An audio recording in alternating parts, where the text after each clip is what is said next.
I start off the book with a note to the reader. I remember my freshman year of high school. I never entered the cafeteria. Not because someone was bullying me, but because I was bullying myself. I bullied myself by saying all the things a bully would say. And the effect was the same. I felt as though I was being bullied, depressed, insecure, and not good enough to earn my own respect. In fact, my worst enemy was myself and the experiences and thoughts in my mind. I was 8 years old when my mother and father divorced, and they really needed to. There was always fighting in our home, both verbal and physical. It took a very, very long time for me to realize that it was their relationship that failed and that I had nothing to do with it. At that time, my brother David was 6 and my sister Jill was 4 years old.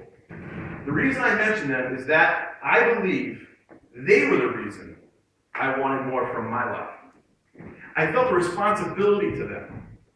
I felt a responsibility to protect them and to lead them by example. I knew even as a child that my own behavior was what I could control. I knew that I was the oldest and the road would be either paved or rocky for my siblings based on what I did. I now feel the same responsibility towards my daughter Lola, who is 3 years old. At that time she was. She's 7 now. I want her to know how the world works so she can work with it. I believe it is my responsibility to know more so I can give her more information. I can't put her in a bubble to protect her, so I do what I can. I realize that everything I went through in my childhood was for a reason.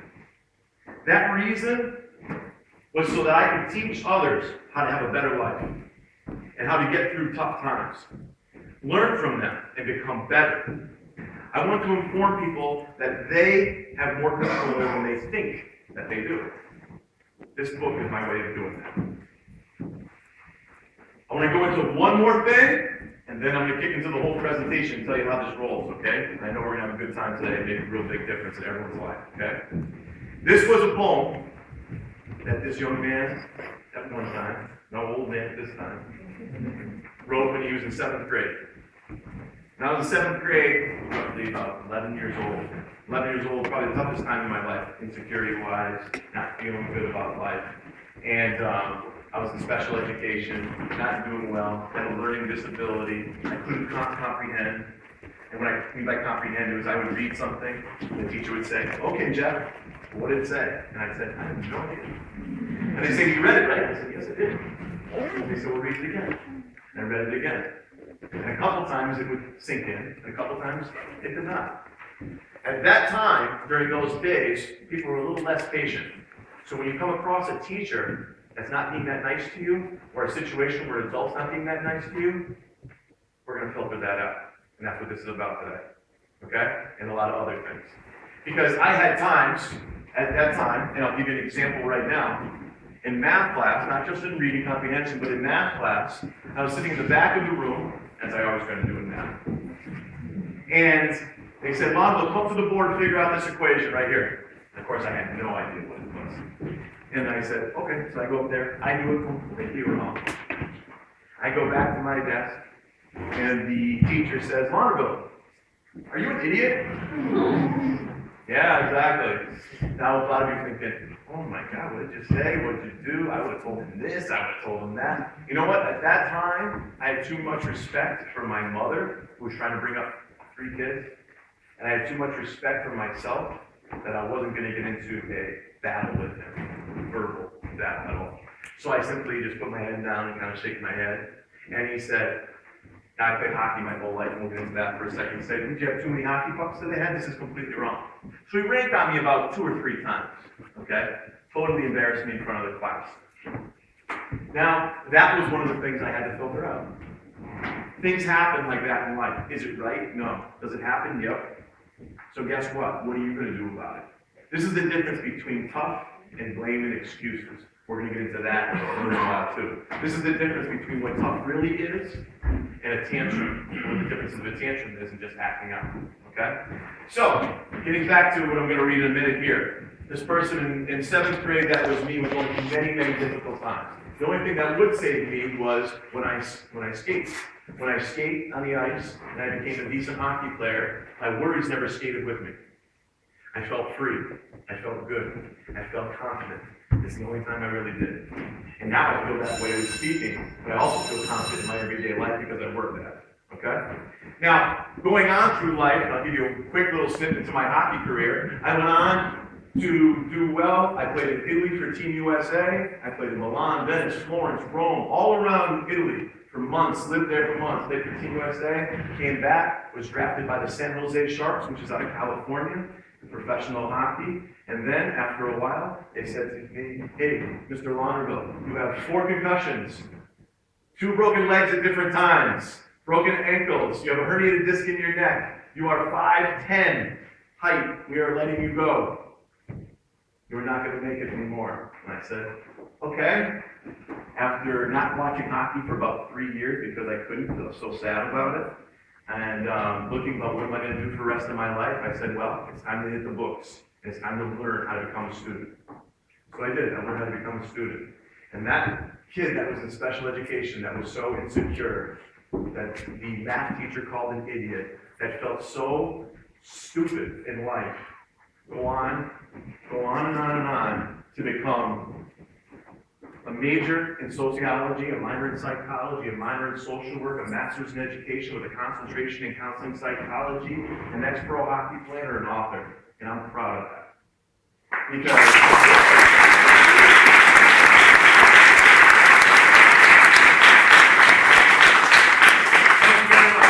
that's the difference between bragging and taking what someone said to you in high school or middle school, or the things that happened to you in your childhood, and changing it around and making a difference. Say, you will not define me, I will define myself. I can control this. I can control my thoughts, my actions, and my emotions. I just have to learn how to do it.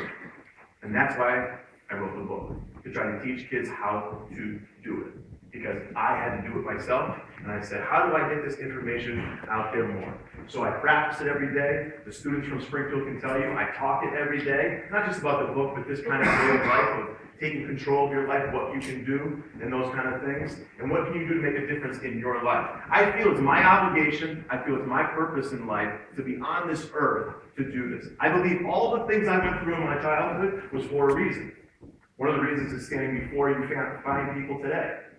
And another reason was, how do you get the word out there more? By presenting, by getting the book out there, all these different ways. And I'll find more ways. Because that, I believe, is my purpose. And if you don't live your purpose in life, the things you go through, I don't believe you're really living your life. The question is, find your purpose.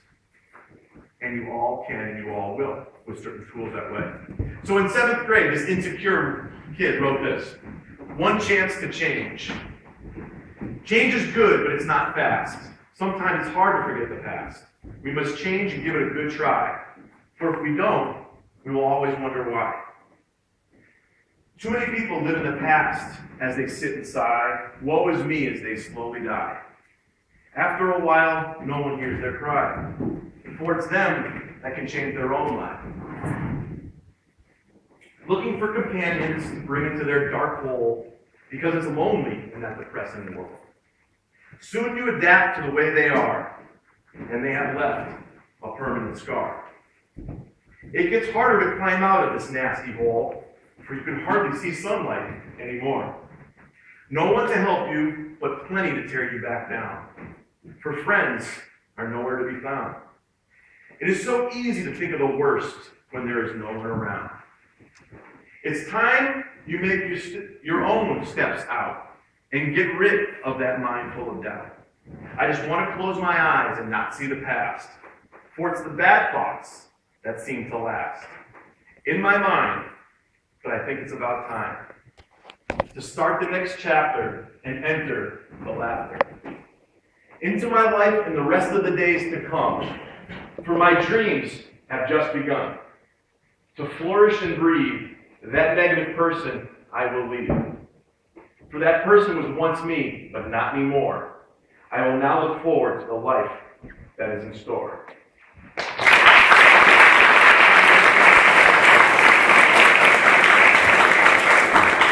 Okay. For a couple things now. Let's get into fun stuff. Enough with the fun. Okay? What we're going to do is, we're going to go through, there's 10 chapters in the book. We're going to go through 2 chapters at a time, and then we're going to take short breaks. The reason why we take short breaks is, I've also been in front of many presenters, and I'll use the microphone for a little bit, and then I'll switch it up, just because I like switching things. That's it. What we're going to do is, I'm going to talk about a couple chapters. The stuff we talk about, I'm then going to give you a few minutes, and you're going to turn to the person next to you. There's going to be a person A and a person B. Does not make a difference if you're A or B. And you're going to do a little favor for me, okay?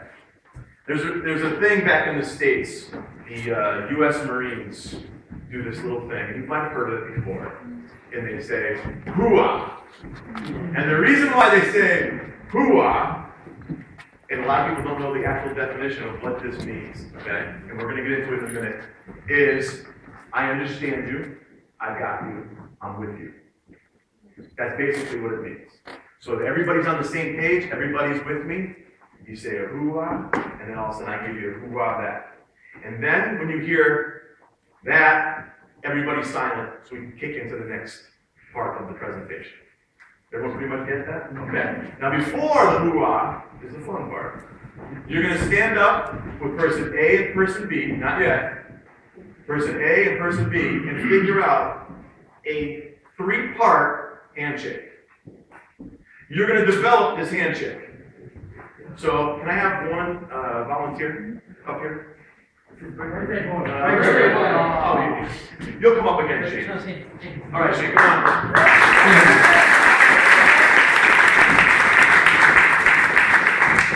You know what's interesting? Before I kick into Shane here, and I'm going to get to this in a minute, that right there is a random act of kindness. Yeah.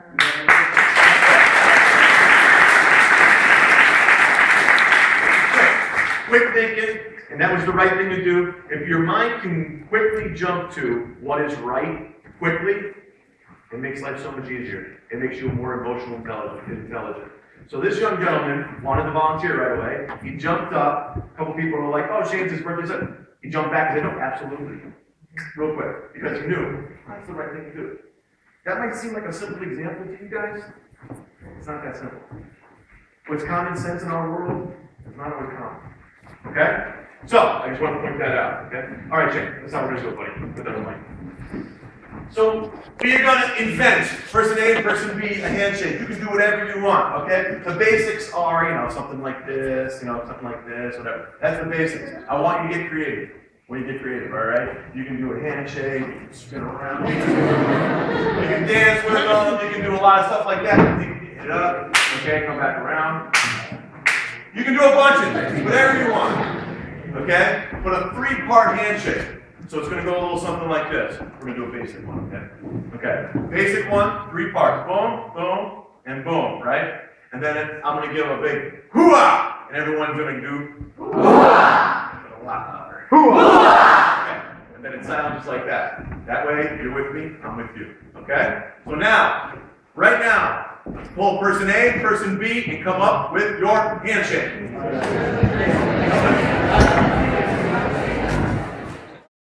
Whole world alone. No matter how difficult things get, that we actually feel like we're not alone. Give it a simple handshake, a simple hug, that kind of stuff makes you feel like you're part of this difficult world sometimes. And sometimes it's not so difficult when you're with somebody else. Okay?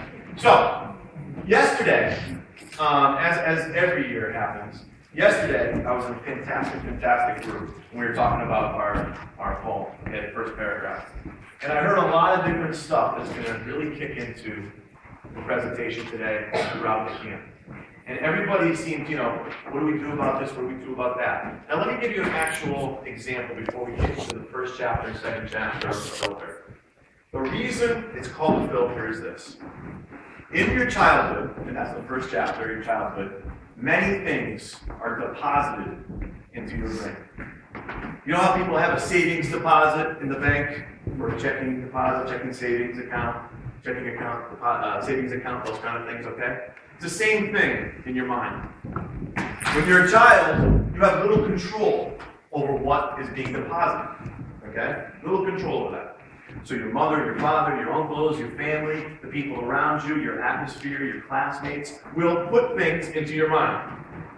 Some good, some bad. They put things into your mind, and then it's up to you to do stuff with that. Now, many people turn different ways about it, and they say, well, this is who I am. You've heard that stuff, right? This is the way I'm built. This is where I come from. I still don't know what that means. And the reason why is there's a difference between who you are and the situation you're in. Let me say that again. There's a difference between who you are and the situation you're in. I grew up very poor. I am not poor anymore. Now, with that said, what is poor? To one person, poor is incredible poverty. To another person, it's not that much, an opinion and perspective. My situation, not saying it's the worst, my situation was Christmas for us in Massachusetts started at 1 o'clock in the afternoon because that's when the church dropped off the Christmas presents. When we had to eat and I had to go to get my free lunch tickets in middle school, I got many, many fights, physical fights, because it said free lunch on one side of that ticket. And when it said free lunch, believe me, it was not cool to be poor. So people would see that and they'd say different things. I remember loving and wanting in the 80s Converse All-Stars. There were these leather Converse All-Star sneakers with a leather tongue. They were so cool, and I could not get them. And I thought, someday I'm getting those sneakers, man. Well, someday, Converse All-Stars became something else, and the Air Jordans came out. Okay? And life changed. But you know what? I'll buy 10 pairs today if I want. And the reason why is, it's again, not bragging, was when you go without sometimes, you have a deeper appreciation. That doesn't mean, if you're born into money, that you're less or more. It's simply the situation, the difference between who you are and the situation you're in. I hope you are born into tons of money. That's fantastic. Good for you. I wish I was. That's great. So it's not a knock on that. It's a matter of who you are, the situation you're in, the mother you have, the father you have, or the mother you do not have, or the father you do not have. That is your situation. It's going to be your responsibility to make a life out of that.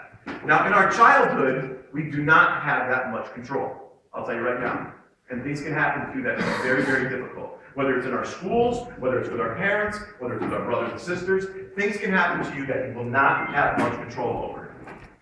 What you simply do is, when you do have control later on in life, figure out how to filter that out. So I developed this concept of a filter when I was in my early 20s. And I said to myself, what kind of life is it going to be? Am I going to let the first 18, 20 years of my life dictate the next 20 years of my life? Or am I going to filter it out? Am I going to take the good and the bad and kind of figure out what I need and what I don't need? The bad things I need to get rid of, and the good things I need more of, or make bigger, better, brighter. Okay? And that was a difficult choice for me because, believe me, this is not easy. So I'm going to say it again. This is not easy by any means, but you can do it. So in our childhood, we need to understand why these things are put into our brain. Not forgive, not forget, understand. There's a difference. Okay?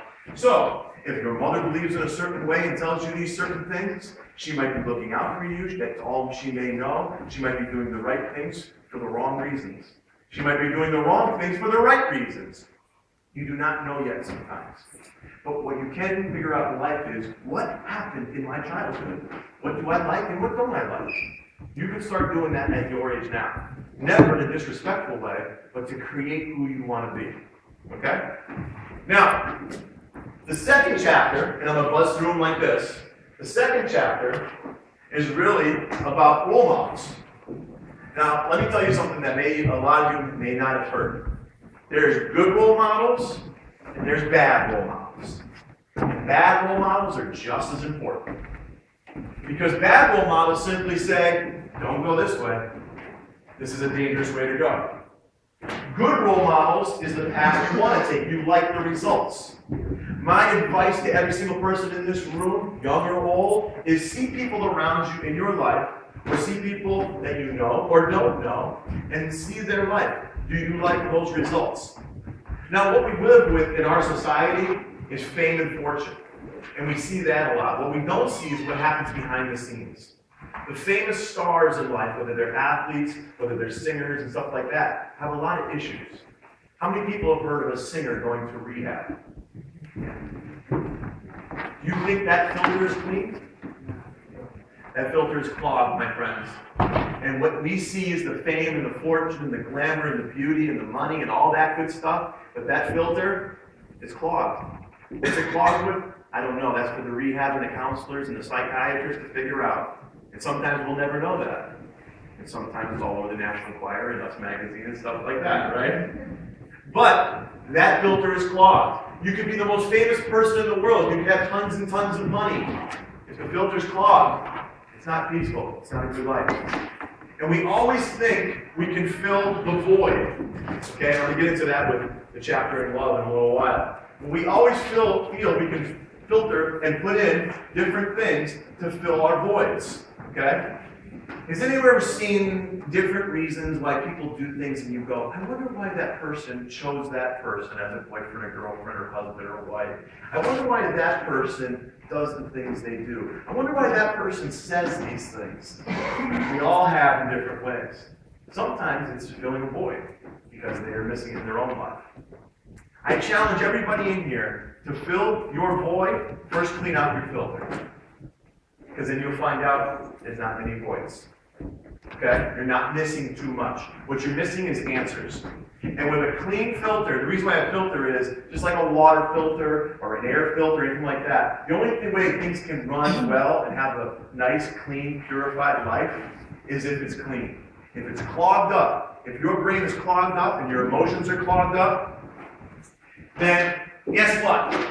That filter's clogged, you're going to make bad choices in life. That's why people make bad choices. When people get up in the morning and they do bad things, whether they sell drugs or they do different things, whether they murder somebody, whether they do awful things like that. And yeah, I'm going there. When they do awful things like that, they don't wake up in the morning and go, oh, I can't wait to sell some drugs, maybe go to jail for the next 30 years. That'd be sweet today. That's not what happens. Okay? So why do they do it? They do it to fill the voids. They do it for insecurity reasons. They do it because they did not clean out their filter and make the right choices. It's very simple why people are in prison, in jail, or do bad things, or destroy their life and stuff like that. It's very simple. There's two choices. A, you earn it. You do the right things. You go to school. You try to read fantastic books like this. You try to do great stuff like that and earn a life. And do the right things for the right reasons for yourself. And get the things you want to get. And by get, I don't always mean material. Sometimes I mean material, but other times I mean a good, healthy life. Or B, you take it. And there's a reason why people steal. They don't have it. I want it. I did not do A and earn it. So what is the next choice? I need to take it. I still want it, but I don't know how I'm going to get it. I still want money. I still want money in my pocket. I still want the nice shirt, the nice jacket, the material things. How do I get it? Very simple. You have to take it. That's a risk I'm not willing to take. You can go the A way and take the risk of earning your life, going through difficult things, challenging yourself, cleaning out your filter. That's very difficult to do. Okay? You take risks emotionally. B, you take risks every day of your life by doing illegal activities, whatever they are, for the money, to have nice things, to have take care of your family, to whatever.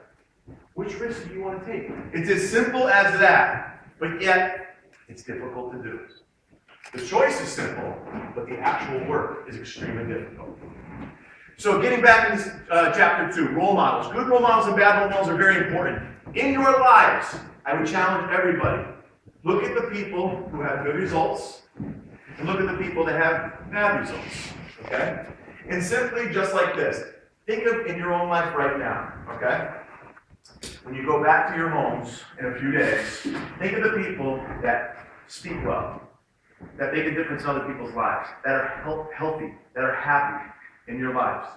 And what kind of stuff do they do in everyday activities? How did they get there? And you know what? If you don't know, pick their minds. How did you do this? How did you know you wanted to become this in your career? How did you become a good speaker? How did you do this? Why did you do this? And there's the path. There are your tools to build a good life. For the people that are bad role models in your life, simply take note. They did it this way, they did it this way, maybe they didn't know enough, maybe they didn't read the right things, maybe they didn't have the right teacher, all these different things. I'm not doing that. And it's simply just like that, okay? So that's childhood and role models. Again, the whole concept on the filter, and then we're going to break it to a handshake and discussion. The whole concept on the filter is your mind's the filter. What is in it right now? What's in it? And some of it's your fault, some of it's not your fault. But what will be your fault is the responsibility you will take to do what's in there. Am I going to do this stuff because I was told to? Or am I going to do other things because I want a better life for myself? Okay? Who's going to dictate what's going on in here? And just like I said before about the account, whether it's a savings account, checking account, you can only take out as much as you have. Just like a bank account, okay? If I want $200 in American money out of my bank account, and I only have $100 in there, I can't take out $200. It's that simple. So that's the difference of learning more and understanding more. You know, when we talk about the word learning, everyone thinks about school. Hey, what'd you learn? Oh, well, 2 + 2 is 4, and, you know, this is how you spell this, and I read this, and people automatically think about that. How about learning about life? How about learning about who you are? How about learning about who you want to be? How about learning about what happened to you and what may happen to you in the future? We can't predict the future, but we can be certainly ready for most of it. Okay? Now, what I'd like you guys to discuss with person A and person B is simply childhood, some of the stuff we talked about, maybe your own childhood, whatever you think, okay? And in chapter 2, role models. Good role models and bad role models. So that's your discussion with A and B. When I say handshake, we bring together the handshake, and we'll do the hoo-ah. Go ahead.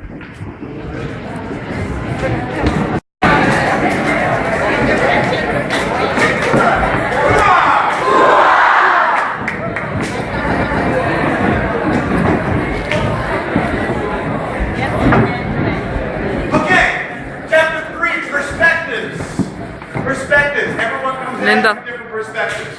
How does everybody come at you different perspectives? Different lives, different experiences. What you go through in your life, maybe I haven't gone through in my life. And then somehow we meet up in this crazy world of society, and we become friends, boyfriends, girlfriends, husbands and wives, all these different things, all these different relationships, in classrooms together, all these different situations. And what we have is perspectives all coming together, all different lives coming together. Going back to chapter 1, we have the childhood. How you were raised and how I was raised is completely different. Okay? Now, we meet and we become friends, we become in a situation, we become in a situation like this from around the world, and all our perspectives and all our experiences come together. Now, that's what people do for weekends. Okay? And we talked about this a lot in our poem yesterday.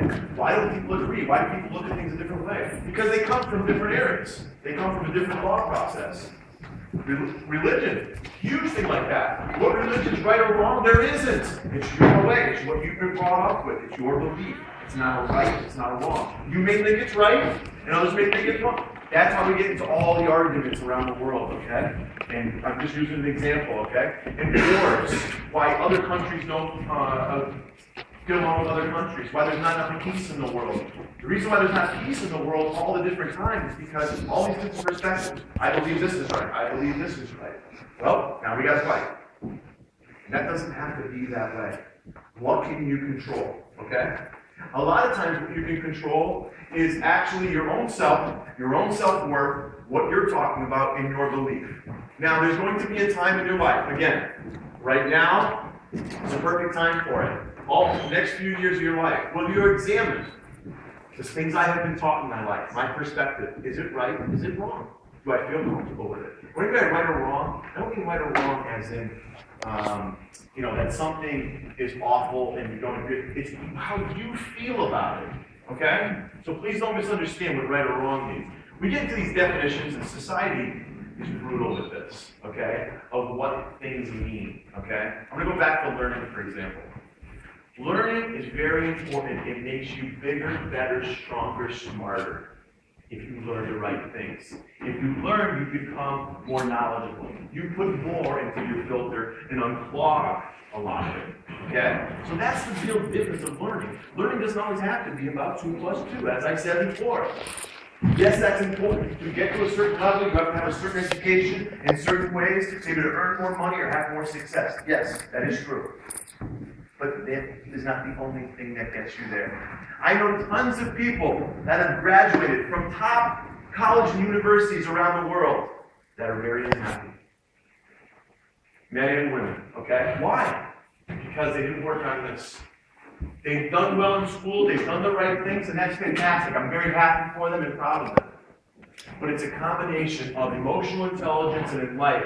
Who am I? Where am I going? Where do I want to be? How do I find peace and happiness in my life from my perspective? And don't let other people tell me what to do and how it's going to go. And what to do, again, out of respect. Whether there's rules involved and stuff like that, okay? So, that is the way to make an ultimate life. Having emotional intelligence and life skills to balance the education and the certifications, the qualifications, the degrees you need in life to make a good, happy, whole, successful life. One without the other can be difficult. Would everybody agree on that? So that's what this camp and your whole life is about, is bringing that both together and making a difference in other people's lives. I believe in connecting with other people. I believe in it very, very strongly. I hope everyone in here will feel very connected by the end of the camp, and I have a really good feeling you will because you pretty much already are. Okay? And that is the whole difference of feeling valued. There's a reason why people don't feel valued. It's because they don't feel connected to anything. Okay? And when you feel connected to a group or an actual other person, you feel like you have value. In the United States, I don't know about other countries as much, but in the United States, we have a lot of gang issues. People who belong to gangs. And I understand them. Do I agree with them? No, but I understand them. There's a difference. They belong to something. That's part of their family, they believe. It's not always, of course, there's a lot of bad things to it, don't get me wrong. But their belief is, I belong to something now. These people like me, I feel connected, we have this common interest. This is pretty good. Now, there's a lot of bad stuff that comes with that. But they are so wanting that feeling that they're willing to risk all the negative that comes with that. I understand that. It's not right. I don't agree with it. I don't want them to be harmed in any way or harm anyone else. And I understand why someone would want to belong. Okay? The difference is in your organizations, and a lot of times in my presentation, I'll bring it back to what we do, okay, for student life and different stuff like that, is in your organizations, in your schools, some people will knock student life and say, oh, that's just for them, or it's got a bad name, or sometimes it has a good name, or something like that. Again, we go back to perspectives. And a lot of those people feel afraid to go in front of it. Because when what do you mean afraid? Tell someone, oh, you're just afraid to belong to something. They're like, what are you talking about? I'm afraid to belong to an organization. That's ridiculous. But if you think about it, right, the number one fear in the world is speaking in front of people. You know what number two is? Yeah. Death. More people would rather die instead of speak in front of people. Isn't that amazing? Right? So think about that. In our organizations, and especially in Springfield, what I try to concentrate on is communication. Communication and presenting yourself. It doesn't have to be in front of 20, 30, 100 people, but just a one-on-one.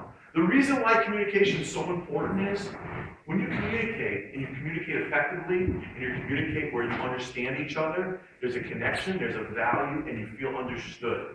When you don't feel understood in life, you get very frustrated. And that's when emotional intelligence seems to go down. Why aren't you listening to me? Why aren't you understanding me?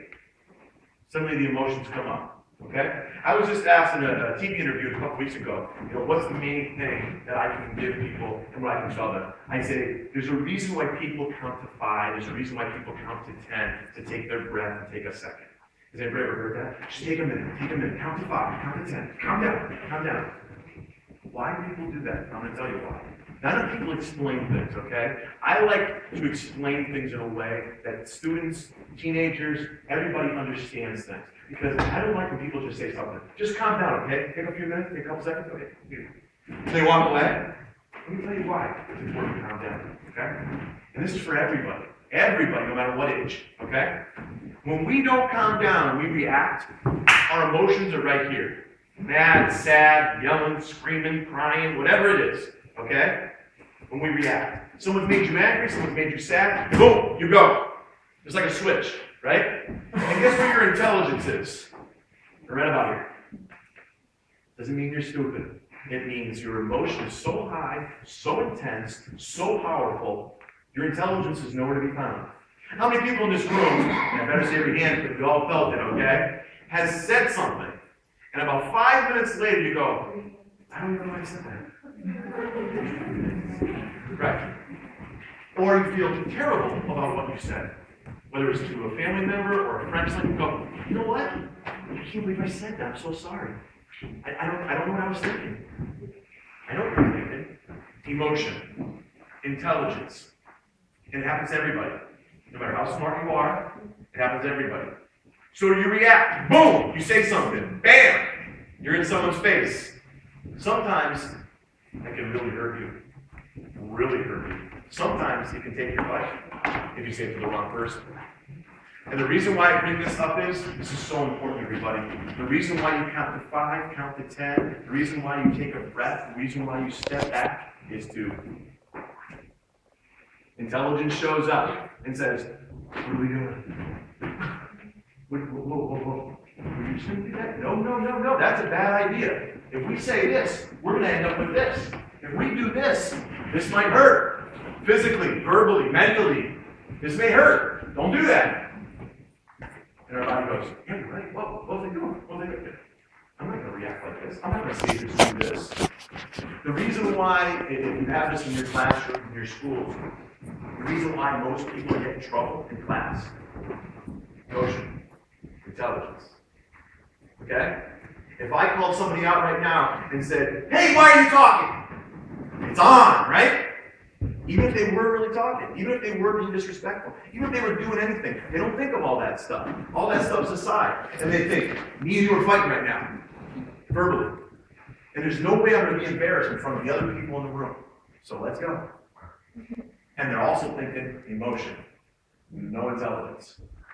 And people say things, get out of my classroom. They get down to the principal's office, the director's office, the SMC's office, whatever is in your schools, whatever everybody's called, and they go down there and they say, did you say this to the teacher? Yeah, I did. Yeah. Why? I don't know. What do you mean you don't know? Well, they were yelling at me. Well, did you do something? No, I was just talking. We're not supposed to be talking. Yeah, I know, but they have to say that to me. Wait. So did you say something? Yeah, I did! Wait a minute. And then all of a sudden, what you see most of the time is, sometimes people go, yeah, no, I shouldn't have said that. I don't know what I was thinking. Yeah, I feel like they backed me in a corner. I felt like I was being attacked. I felt like I was being embarrassed. They shouldn't have said that to me. A couple things you get. You get no ownership from them, sometimes. You get, I was just sitting there. No matter what they were doing, the story's changed now in their head. Not just the story like they're lying, but it really has changed in their head. I don't think I was doing anything. Because I wasn't even talking. Yeah, you were. I really don't think I was. Suddenly you can convince yourself that the story has changed, right? Perspective.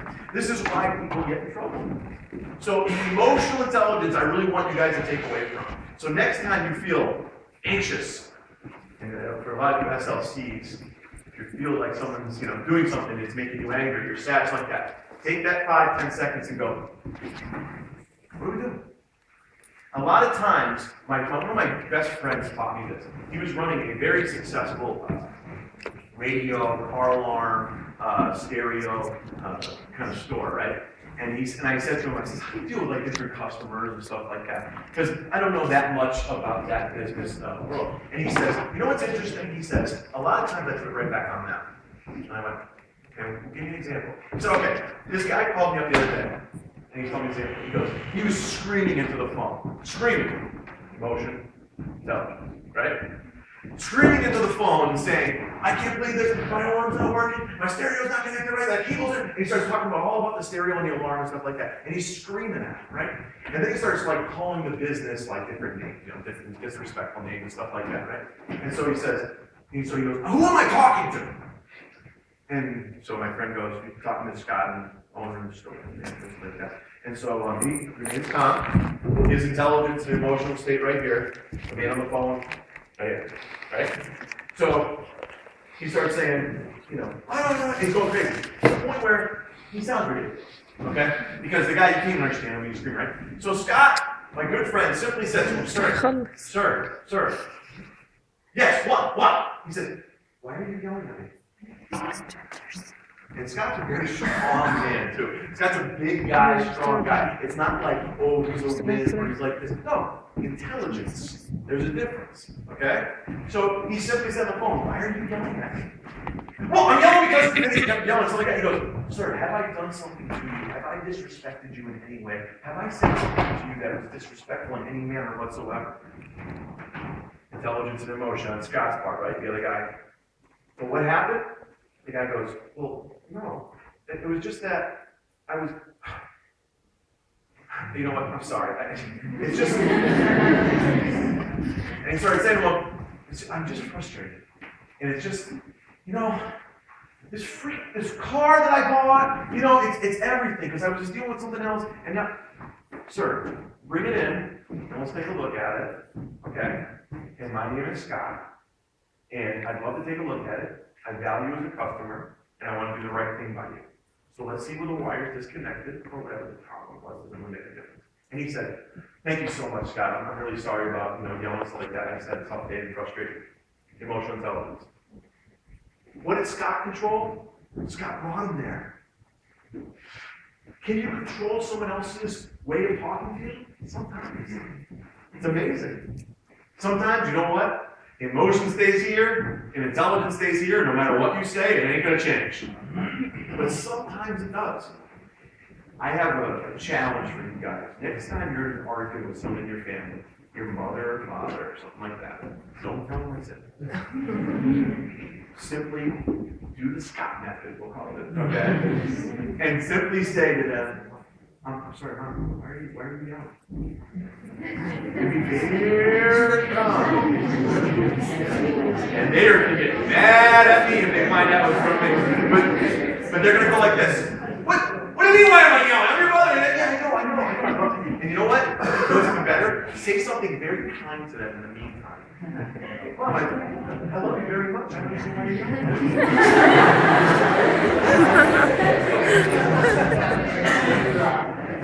Please try to stop. And watch them go. Are you okay? What did they do to you at that camp? Okay? But just watch it change and watch the emotion and the intelligence change. Honestly, don't be rude. Oh, this guy told me to try this on you. I can't believe it worked. Oh my God. Don't do that. Don't disrespect them. What? You played a trick on me? No. Okay? And then you can explain to them in a nice way the Scott method. Now Scott's famous for this method. But please try it with anyone in your life. This is very, very positive and a big difference in leadership. When you're in leadership and you're at your schools and you get someone that comes up to you or says something to you, think. Simply think. Don't let your emotion control your words. Let your words control your emotion. Let me say that one more time. Don't let your emotion control your words. Because guess what? You're going to say some dumb words. And it's not because you're dumb. It's because emotion is dumb. Emotion is reacting. Now, we all have it. It's all necessary. I get it. I'm not saying that. But don't let it dictate your words. It'll hurt you. And I don't want to see anyone in here get hurt. So do not let emotions hurt your words. But intelligence. And intelligence, I mean by emotional intelligence. What do I want to say here? What do I want to do here? What do I want to come out of this? You know who's great at this? Excellent salespeople are fantastic at this. Because no matter what anybody says to them, they remain calm. And their emotions are here and their intelligence is here. Hey, and I'd like to sell you this. Hey, get out of my face. And they go, okay, sir, have a great day. And they walk away. But if the emotional intelligence was not there, what'd you say to me? Bad salesman. Okay? So, salespeople that are very successful are fantastic at this. I'm not asking you to sell it, okay? What I'm asking you to do is have more faith in yourself and more in your intelligence of how you're reacting. Take that 5 seconds. And it's not 5 seconds so everyone can figure out how to count to 5. Okay? It's 5 seconds to make sure you don't make any mistakes and you make your life better, not worse. Does everybody understand that? Okay? That's a big thing about perspective that I really want to get into. Okay? Now, the second part of that, the 4th chapter, blame and excuses, and then we're going to get back to our handshake and talking about this. Blame and excuses. This is the easy way out of everything. Blame and excuses will clog your filter much, much more, but it will justify what you've done. Let me say that again. Anything you do will be justified. I remember growing up, and of course, I didn't have a father growing up at all. He split when I was 8 years old. Now, with that situation, there were many people that I knew that would say something like, well, I grew up without a parent, that's why I did like this, because then, wait, okay? You take responsibility for whatever happens to you. And it could have been awful, and it could have been a little bit, it could have been really horrendous. You need to take responsibility for it. And that might sound tough, but that's the tough stuff that make us better. Okay? Now, blame and excuses clogs your filter, and one of my favorite things that someone says in my family, my uncle says this all the time, is, oh, well, my rotten luck. My rotten luck. I actually wrote about my rotten luck into the book. I didn't put it was him, because I don't want him to feel bad about it. But he always says, well, my luck. Well, my rotten luck. I said, I don't know what that means. I don't even know what luck means. Because I'll tell you what, luck is preparation meeting opportunity. If you're prepared and there's an opportunity, yeah, you're lucky sometimes. Let me say it one more time again. Preparation meeting opportunity, to me, is luck. Are you prepared? Is there an opportunity? There you go. Whether you're in a relationship, whether it's a job, if this job comes along tomorrow, for any of you guys, okay? And you can make all this money, it's your ultimate job, something you'd love to do, but you need to be certified in this certain area and you need to go to this school. You can either take that job or you can't. That's all. Because you're not prepared for it. Another thing that I'll get into in a minute, but I'll get into a little bit right now, is in love. When you choose somebody, boyfriend, girlfriend, whoever your relationship's with, anything that's going on in your life, okay? People always say, oh, I'm so lucky to have found that person. I don't really always believe in that. I believe you're blessed in a way to find that person, but I don't think luck has anything to do with it. Because are you prepared to be in this relationship?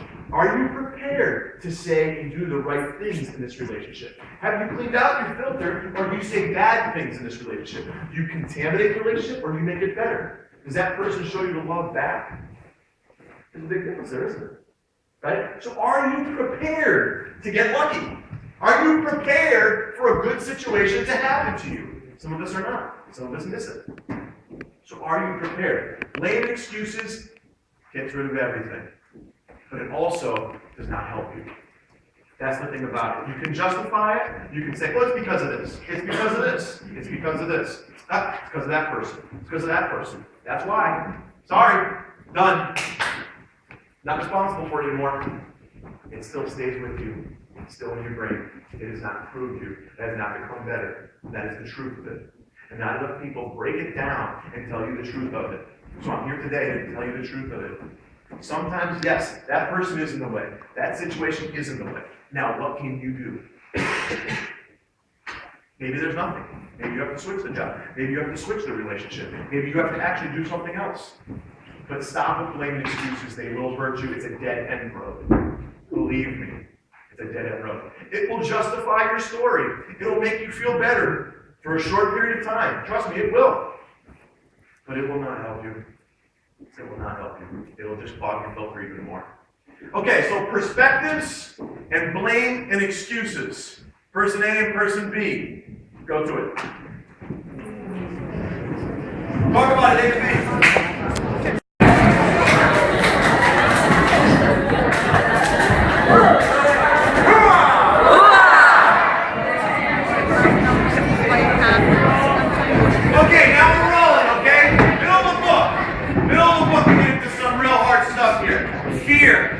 Self-esteem. Fear. Everyone talks about fear. I'm afraid to do this. I'm afraid to do that. I know in the beginning when we were talking about everybody, we were going around, people were like, I'm really afraid to do this, I'm really afraid to do that. Let me give you the definition of fear, okay? Sorry. Fantasize experience appearing real. One more time, okay? Fear. Fantasize experience appearing real. Okay? Everything is scary before you do it. Okay? When you came and you started walking, it was very, very scary for you the first time you walked. That's why you walked and grabbed onto the couch, you grabbed onto the table and walked like this, and your mother or father was behind you going like this because they were afraid you're going like this all over the place, all right? It was scary. What changed? Practice. Experience. You started doing it more. You started walking more. You removed fear by doing something. Now that sounds very difficult. Yeah, that's easy to say. I still don't want to do it. I don't like snakes. I'm not going to remove my fear by going up to snakes and going, hey, so I'm probably going to stay away from that. Okay? But as far as like speaking and stuff like that, people say, how do you go up there and speak for an hour or something like that? And yeah, no, just no power voice. Like I said, I trust in my words. I trust in my thought. I've been saying this for so many years. I wrote a book on it. I've lived my life this way. I believe it just flows out of me. I believe it just comes through something. It's my purpose, it will come. So I don't look for words. It just comes that way. Okay? Now, what is the difference? I've been doing it. The first time any of you rode a bike, the first time you did it, and you probably fell off the bike. What changed? You started doing it more. The first time you said words, you weren't good at it. Trust me, no one was good at speaking at one time. Okay? How did it change? You spoke more. Everything, sports, the same way. Okay? Whether you're playing any sport, what changed? You started doing it more. Okay? Now, that sounds like an easy solution. Yeah, I know. You do it more. Yeah, I know. You practice it like that. But it's really, really like that. And you feel more comfortable. You feel more connected to what you're doing after you do it more. Now, the difference is this. A lot of people are afraid of other people's reaction. A lot of people wouldn't come up here and speak in front of everybody and say, because I'm afraid someone's going to laugh at me. I'm afraid someone's going to look at me and not pay attention to me. I'm afraid that someone's going to talk about me and say, I'm this or that or that. That's one of the real fears, especially in your classes sometimes. People know the answer sometimes, and their hand does not go up. Why? Because some kid in the back's going to go, will you kiss the teacher's butt? Right? Then, oh, look at show off, knows every answer. Oh, I'm so proud of you. Right? Well, why do you think that person said it? Probably because they don't know the answer. Probably because it's easier doing that. Probably because it's easier to blame the excuses road of making fun of you instead of someone going, so do you know it, Jeff? And I go, no. Right? So it's much easier to do that. I'd rather throw a stone at you instead of them coming at me. Okay? So, what happens is, that's what makes it more fearful. Our society can be very rude. And when they're rude, it makes you cave in and get scared and want someone to protect you. And it makes you fearful in life. Whether it's speaking in front of people, whether it's doing a lot of different people. But the thing is we're so concerned about people's reaction. Did you like me? Did you like me? That's the big thing with people. And people want to be liked. They do. They really do. And even the people are saying, no, I don't care. I don't care if anybody likes me. Well, who do you hang out with? Well, I got this bunch of friends here. It's like, yeah, do they like you? Oh, yeah. You just say you care if they like you. Okay? So, everyone wants to be liked to a certain extent. It makes us feel connected as human beings, okay? In some way, shape, or form, okay? Now, the thing, again, that holds us back, that makes us so scared and so fearful, is the reaction that people are going to give to us. This is why confidence and self-esteem is so important. And that's the reason why I went in into that chapter with fear and then self-esteem right after it. I wanted to support the fear. We're scared because of this. And this gets into the self-esteem part. Has anyone ever heard of the saying, sticks and stones may break my bones, but names will never hurt me? Have you ever heard of that? Yeah. How many people have heard of that saying? Okay, I'm here to tell you that is a lie. Because names hurt much more than sticks and stones. Names stay with you. Bruises, cuts that sticks and stones may do to your body will heal. They'll go away. But the names stay. And sometimes they clog your filters. And they break down your self-esteem. And they make you feel worthless or not good enough, or not good looking enough, or not good enough at a score, or not good enough at communicating or talking or doing well in academics, or all these different areas, okay, in your life. And they hurt with you. And guess what those names do? Sometimes they stay with you for many, many years. I know people in my own family that are in their 60s now that are beautiful people, inside and out, and still think nothing of themselves. Because at a young age, many names stuck. And it was much worse than a stick or stone hitting them. Again, sticks and stones, your body will heal. Your outside will heal, your skin, your bruises. But the stuff you're called, the things you believe, just like we talked about yesterday in the group I was in, the difference between sticks and stones may break my bones, but names will never hurt me, is this. Is the name you're being called or the situation you're in fact or opinion? It is fact if you believe it. I used this example the other day. Someone came up to me and said, Jeff Londraville, you are the ugliest man I've ever seen in my life. And I said, maybe he's right. I am probably ugly.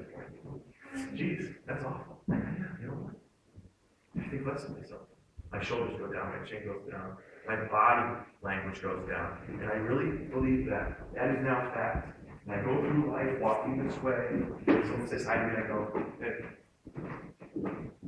Everybody know anybody like that? Has anybody felt that way? Right? One of the things I always say to students in the halls is shoulders back, chin up. Look at life in a different way. Even your body language, and I'm going to do a little example right now, will make a huge difference in your life. Okay? So right now, everybody, shoulders down. Feel real lousy. Real lousy. Shoulders down. Let's get some ugly faces on everybody that's very pretty from here. Okay? Everyone's smiling now. I can't do it. I can't do it. Is this ugly? Is this ugly? Okay. So anyways, try to feel a little sad. Okay? Shoulders down. Shoulders down. Chin down. Right? And everybody say these words right after I say it. Okay? In the way I say it. Okay? I feel fantastic. I feel fantastic. God, I'm so happy. Does anybody really feel it? Okay. Now, shoulders back, chin up, big smiles on your face, right? Repeat after me. I feel awful. I feel awful. Boy, I feel terrible. I feel terrible. Yeah, I feel so bad. I swear to God, I just want to crawl back into bed and go to sleep. Yeah, everyone's cracking up because it's a little strange, doesn't it? Right? I mean, I know the words I'm saying are silly, but it's supposed to be that way. But you know what? The point is, your brain right now is freaking out, going, wait a minute! That's not how we're looking! We're not looking that way. It's supposed to connect. And so everyone's freaking out inside the brains right now, and your heart's going, what are we doing, everybody? Okay? There's a simple body language situation your body's doing right now. So anytime you feel that way, if your friends are here, some of your peers are here, I want you to help your friends do this in life, okay? I want you to go back to your schools and carry with you the chin up, shoulders back. But I feel awful. Please, just do your shoulders back and chin up. Yeah, I know, but all this is going on in my life. My mom's saying this, my dad's saying this, my uncle's doing this. Please, shoulders back, chin up. Okay, why am I doing this? Well, I just want to talk to you now. Okay, walk down the hall. You will feel a difference. There's a difference. It's a proven fact. Please look it up. It's a proven fact. Your body will tell your brain we're feeling better. Another thing, Roger really gets into this, and I've learned this from Roger quite a bit over the years. Another thing, I would like you to come up with a saying, okay? A saying for yourself when people ask you how you're feeling. Has anybody ever run into those people on a Monday morning and it's raining outside? It's probably not here. And it's raining outside Monday morning. You walk into school and you say, "Hey, how you doing, man?" And they go, "It's Monday." It's raining outside. Yeah, I didn't like the breakfast my mom cooked this morning. Whatever it is, right? Whatever's going on. Does that make you feel any better? No, it brings you down, right? And you know what? Honestly, people don't want to hear it. They don't. And I'm being honest about it because people do not want to hear, even if you won't have a bad day. But the thing is where are they setting the bar for the day? They're setting it very low, right? So I say all the time, if you do this little thing for yourself, you will raise the bar. Even if you're not feeling great, I've had people ask me this all the time, and again, I got this from Roger, so I want to give him due credit, okay? But the thing is set your bar higher. Even if you're having a lousy day, and someone says, how are you doing? I'm doing great, thanks. Well, that's lying. How would I say that? You're saying it to bring yourself to great. You're saying it to help yourself. It's okay. You know, obviously, if you're sitting down and saying, yeah, I got some problems, you're sitting with a friend or a counselor or a teacher, yeah, you can tell them the truth. I'm not saying lie to everybody that it's going well. What I'm saying is for yourself, for your own body, for your own brain, that you tell, we're going to raise the bar higher. Because this day is going to be great. A lot of people come in to our school, and and the Springfield students will tell you, I greet a lot of people in the morning, okay? I'm always in the main lobby, I'm always up in the hallway. How are we doing? What's up? Did you see the game last night? Did you see this game? And I talk to everybody. There's a reason why I do this, okay? The connection, to feel valued. Some people I never talk to in the morning, okay? To feel connection, you feel comfortable. You see a comfortable face, you walk into a school, and you say, hey, how you doing? I'm good, man, how are you? It's just ease the tension before you get into class and stuff like that. So there's a reason why I do it. There's a connectedness to it, okay? So, some teachers have asked me, and they say, oh, you got an easy job. All you do is talk about last night's baseball game or football game. I says, absolutely. And you know what? It gets me into the door of their life.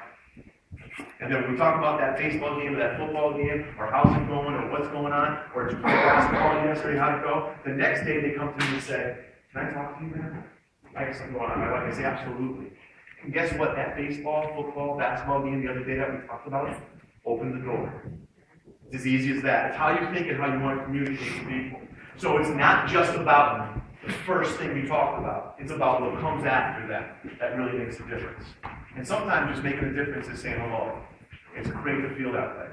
I can't tell you how many times I've gone to a grocery store or different places like that and gotten food and you're checking out and somebody's sitting behind the counter and they're ringing you up and then all of a sudden I say to them, and they don't even say anything to me sometimes. Sometimes people are miserable. And they don't say anything like, hey, how you doing? How's your day? Sometimes they don't say anything. So I'll say to them, how you doing? And they'll go, good, how are you? I say, I'm doing great. And they go, you're doing great? I go, yeah, I'm fantastic. How are you? And so they said, well, and I know I just asked them, suddenly their answer changes.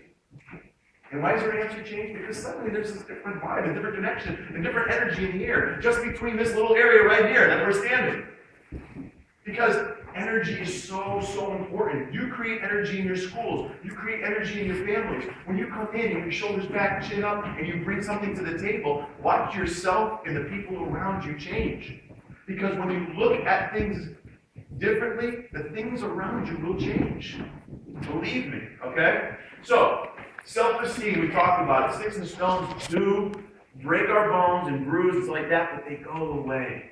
The names is what we have to unclog and filter out so we can help ourselves, not hurt ourselves.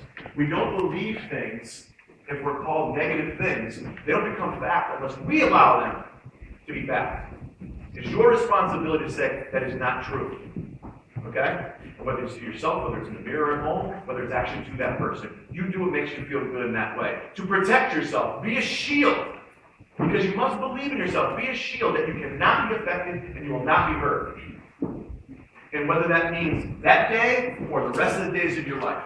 That's the difference between self-esteem that people don't talk about enough. Yes, my daughter, my son has so much self-esteem. They're so confident. Oh, I wish they had more self-esteem. I wish they felt more confidence. How do you gain it?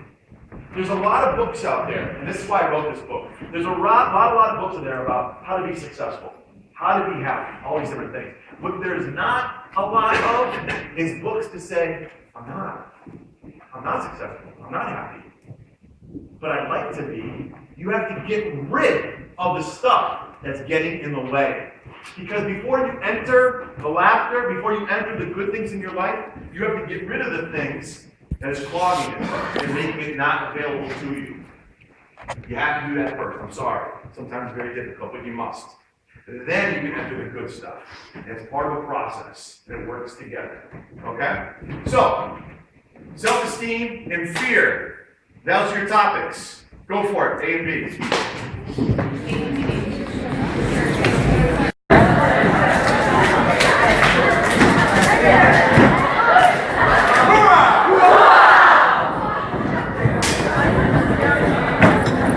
Okay, the next two chapters, choices and love. Which everyone's dying to know what I'm talking about love, because you don't hear that much. Choices. Promote is good. Who surrounds you? Everyone always hears he runs with a good crowd, or she runs with a good crowd, hangs out with good people, or this kind of thing like that. You have choices. What dictates our choices is what's in our brains, and if we filter them out or not. That is how it goes. So some people say, why did I choose this person in my life? Why did I choose this friend? Why did I choose this job? Sometimes it's because your filter's flawed. You made bad choices. Other times, your filter's unclogged, and you can make better choices because you see things differently. You see them openly. You see them with big, bright eyes instead of a closed, clogged filter. That's the difference between choices. So, the famous question I always get is, how do I make the right choices? First of all, work on yourself. You work on your brain, what you want, what you feel, what you think, to actually, it goes back to all the different chapters I talked about. Good role models, bad role models, all the things you want. How do you want to look at life? Who in your life has made a difference in your life? Who do you see in your life has made harmful things in your life? I do not want to go that path, I want to go this path here. What is the difference? Choices. Choices. The problem is not enough people have the emotional intelligence to make the right choices. We see this in our schools, we see this in our lives, we see this in our families. We can only hold people responsible for what they know. Just like I said before in the account, I cannot take $200 out of my account, American money, if I only have $100 in it.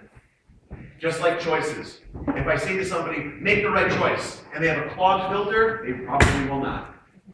Because they don't know what to do. It's that simple.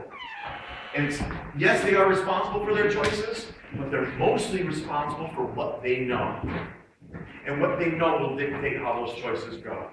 So choose the people around you, your friends, stuff like that, okay? Choose the things you want to study in life. Choose the person you want to be in life, and then work at it. And the reason why we do this is because we have a choice, for the most part, okay? We have control over that. There's other things we do not have control over, but we do have control over that, okay? And you'll have more control as you get older in life when you're not just living with your parents, having them call the shots, okay? And again, I don't want this to be a disrespect on parents, because parents are a huge part of our lives. And some of them are fantastic, and others are incredible, and some of them have not learned. And I'm just telling the truth, okay? And we still love them, we still respect them, and we're all going to try to do the best of it when we get home. But in the same sense, there's respect and value to it. I had a couple students ask me a question. Students ask me many questions about different things in my life. Some things it's personal, sometimes it's not. I'll go so far in personal life because what I think I understand and I believe I gain the most respect out of my students in Springfield is because they know I'll open up to them. Again, with professional and understanding the difference, maturity, and intelligence, I'll open up to them. But a lot of times I'll let them in my life to show them the difference. To show that I've experienced this, what do you want to do? Okay? And one of the things that I've been asked a lot is about different choices and how did you make choices? Did you make all good choices? How'd that go? And stuff like that. And some choices are good, and some choices are not the ones you thought they were. And you simply then are prepared to change or not. So prepare yourself the best way you possibly can for your choices. Okay? Now, that gets into love. And the reason why I wrote a chapter on love is because I don't believe enough teenagers are talked about the word love. They think about love and they think about stupid things like movies or seen it in a magazine or these two went on a date and went to Starbucks and they're in Us Weekly. Like, give me a break. That's not love, okay? And you know what? I take that back. Sometimes they may be very much in love. I don't know. Neither do you. It's a picture in a magazine. Okay? But what really is love, and when you understand love, you must love yourself first. If you do not love yourself first, everything you look at, everyone you look at, will not look good enough. And then it goes back to the void I talked about, okay? So if you look at things and say, this person will help me fill the voids in my life. Because I did not work at unclogging my filter, I'm going to have this person, this man, this woman, whatever situation, help me in my life because I didn't do the work, okay? What will happen is, it'll come out in the relationship. Maybe not a week, maybe 2 weeks, maybe a month, maybe a year, it'll come out. And somehow, the way you act will then mirror back to you. Because the way we look at people, the way we treat people, is a mirror. And it will flash right back to you. At certain times you'll see that, and at certain times maybe you won't. But it will come back. That's the way it rolls. And I firmly believe in that. So before you talk about love with anybody in the world, you must first learn how to love yourself. Those that are most comfortable with themselves, confident, self-esteem, working on all the other things I talked about, all the other chapters, know what love is. Because they love themselves. That's how they know. They have the definition because they know what to look for in a person because they look for it in themselves. Let me say that again. They know what to look for in a person because they look for it in themselves. I bet you right now if we went around this room and you say, tell me something that you would love about a person. You would hope to be like that or be like that yourself. Because why would you want that then? Because you want it within yourself. If you find that, you will find love within yourself. And then, when we talk about romance and stuff like that, boyfriend, girlfriend, husband, wives, and all that stuff later on, or how you are now in life, that's what comes next.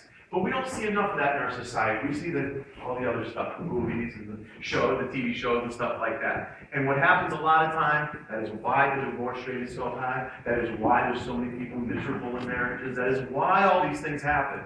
If you see happy, healthy relationships, whether they're your own mother and fathers, whether they're uncles, aunts, whether they're people down the street, whether they're in your schools, whether they're anybody you see in healthy, happy relationships, treating a person with respect. This goes back to chapter 2, great role models.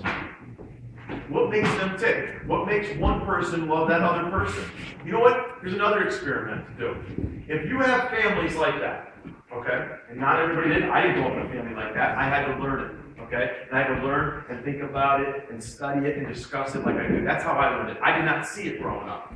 But if you live in that kind of a life where your mother and father do respect one another, are loving to one another, watch it.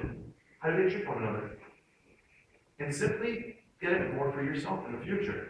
And sometimes you may even want to ask them if you feel more comfortable with your mother or your father and say, what do you love about mom? What do you love about dad?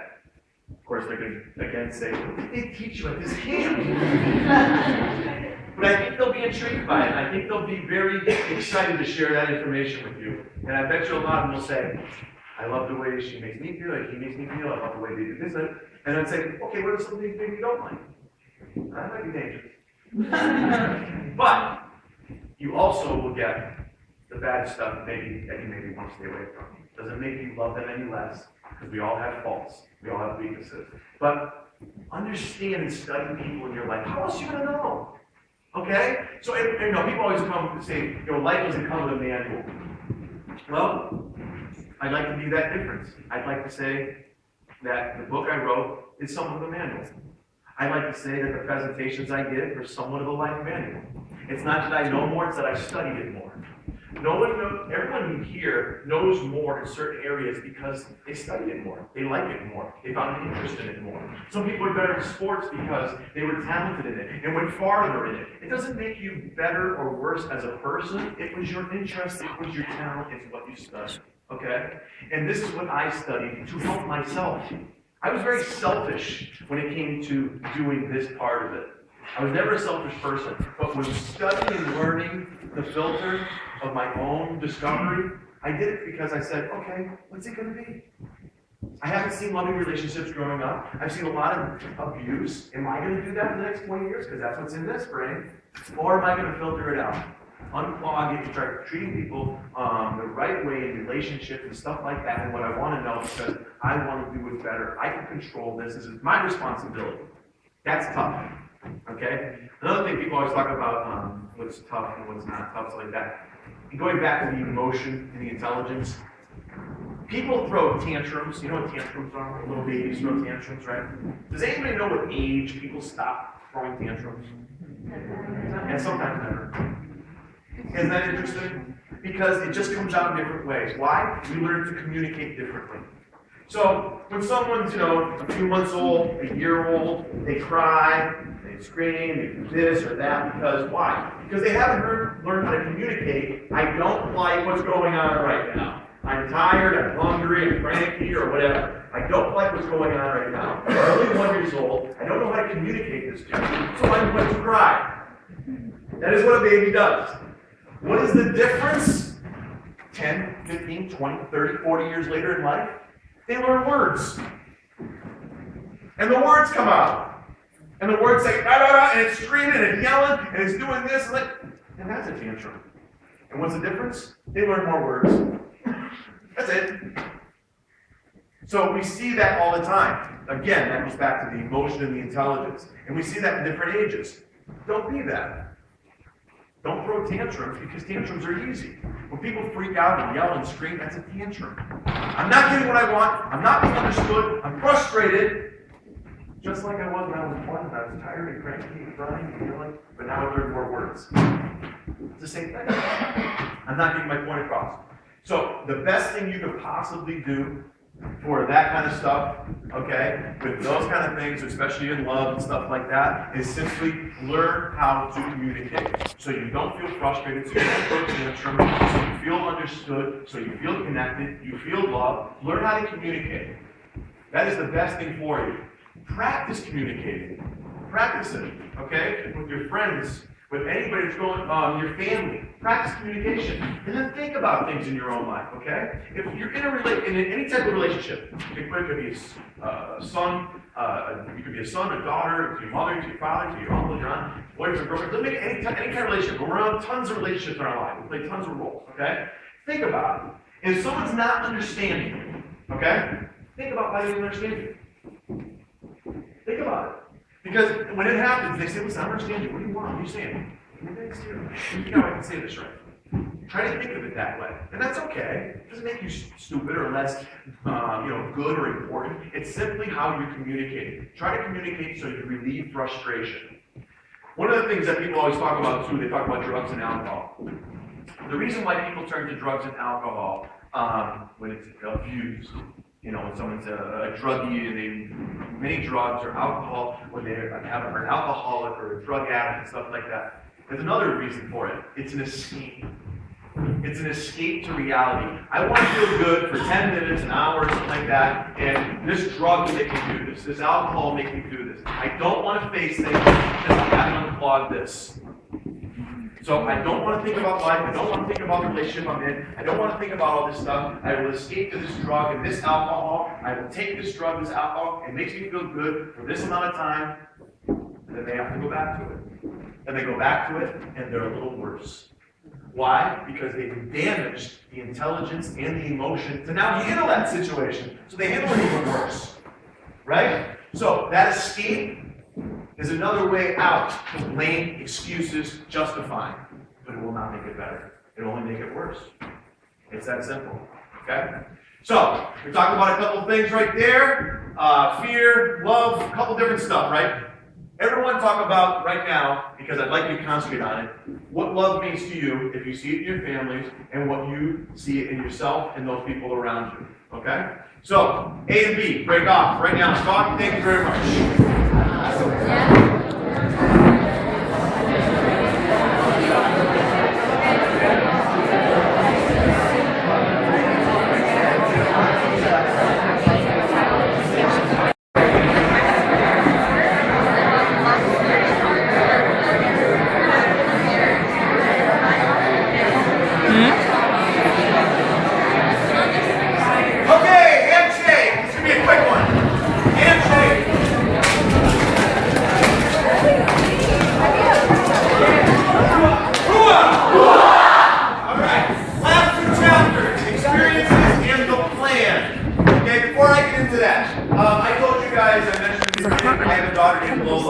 Lola Londraville. Thank God she can say her else. She is 7 years old right now. Every night when I put Lola to sleep, I say a couple words to her. Of course, I say I love you. And, but I also say to her, honey, sleep good and wake up better. And it'll probably be the next title of my next book, actually. So sleep good and wake up better simply means this. Of course, I want her to sleep good. Sleep good simply means, what did you learn from that day? Even at 7 years old, okay? And I've been saying this for her whole life. Even at 7 years old, how did things go that day? Think about it, okay? What would you change? What did you like? What didn't you like? All the things I talked about in the book, all the different chapters, the choices, the role models, the experiences, the love, the fear, all these different things. Sleep good. Because there's a lot of people that don't sleep well, even at a young age, because they worry a lot. They get scared a lot. They get nervous about the choices they make. They get all these different things that I talk about throughout the book. So sleep good, honey. And I simply say, because I love you, I'll be there for you. I make her feel valued and all these good things, okay? So I want her to sleep good. That is very important to me because I care for her and love her very much, okay? I want her to wake up better than she was the day before. From all the things that made her sleep good, for all the things that she understood or didn't understand, I want her to wake up a better, smarter, stronger person the next day. Okay? And that's why I say sleep good and wake up better. And hopefully every single day of her life, she will sleep good and wake up better. I can't guarantee that, but I'm damn sure I'm going to try. Okay? So that is definitely what I say to her every night, and it means a great deal to me to say those words. So, I want to say that first of all. Another thing before we get into the last two chapters of experiences and the plan is I hope all of you get a lot from this presentation. I will be around, of course, so you ask me questions, and I'm going to ask some questions at the end of this if you guys want to ask them. My sister, who's an educator, who's an incredible person, put out a Facebook page called The Filter by Jeff Londraville. Please join. Please show your comments. The reason why I do that is this. And people always talk about adding friends and stuff like that. It's great. I'm glad you guys are friends with them. But what I really like about The Filter by Jeff Londraville Facebook page is more students go on and they look at it and it makes a difference more in their life. And that's ultimately the purpose that I try to have. And hopefully more people will pick it up at Barnes & Noble, Amazon.com, stuff like that. But they go on that page to actually understand what other people are going through, and people write comments on it. So please, if you haven't done it, please do. And notice what other people have gone through. So that's also part of the process of that. Okay? Now, the last two chapters, very quickly, we have a couple minutes. Okay, 1 minute, sorry. Experiences and the plan. And all we're doing right now is taking all your different experiences, all the different stuff we've talked about, and the experiences in your life and coming up with a plan. If I said to you guys right now, let's build a house, if I said to you, let's go somewhere, this certain destination, you would ask a couple of very important questions. First of all, where are we going? How do we get there? Okay? If I asked you we're going to build this house, you'd ask for tools, certain ways of, we use wood, we can use brick, we can use cement. You'd have all these different things to build this house. We need directions to get to this place. And if I said to you, have a great life, so we would go, yeah, I hope so. We need to build a good life. We need to have directions in our life. And if we get tripped up by the directions, we take the wrong turn, we need to get back on the right road. And if we get tripped up building that successful, happy, healthy life, we need to get back and grab the tools or the materials to get us back onto making a very successful life. It's simply the experiences and the plan. So that's how you make the plan. That is the blueprint of your life. Okay? So I want you guys to understand that, an important message. And that's how the last two chapters end towards that. Okay? Do you have any questions with the last about 30 seconds of this presentation? You don't have to be, if there's not, I'll be around for the next 9 days, whatever we're left there. Okay. Okay, if there's not any questions, I will be around. I enjoyed speaking in front of you today. I hope you enjoyed it. Again, if you need further on this, we can talk about it further. Lunch, dinner, on the bus, anytime. Yes, sir? Where can I buy a book? Where can you? Yeah, where can we Barnes & Noble, Amazon.com, BarnesandNoble.com. Do you have copies? I do not. But thank you. That's yes, sir. Yeah, how long is the book? You know what? It's funny you say that. The book is 100. You know what? That's actually a good question. The book is 100 pages, 10 pages a chapter, and I did that on purpose. Yeah. 10 pages a chapter, 10 chapters, 100 pages, because if it was a big book, I probably would have put it down and not read it. But a small book, it gets to the point, and after every chapter, it has a time to unclog. That's how you unclog that area, so you can exercise on how to do it. So it's very, very self-explanatory about. That's a good question. Finally, I want to say to everybody in closing, it has been an honor to speak in front of you, and I hope everyone in this room sleeps good and wakes up better.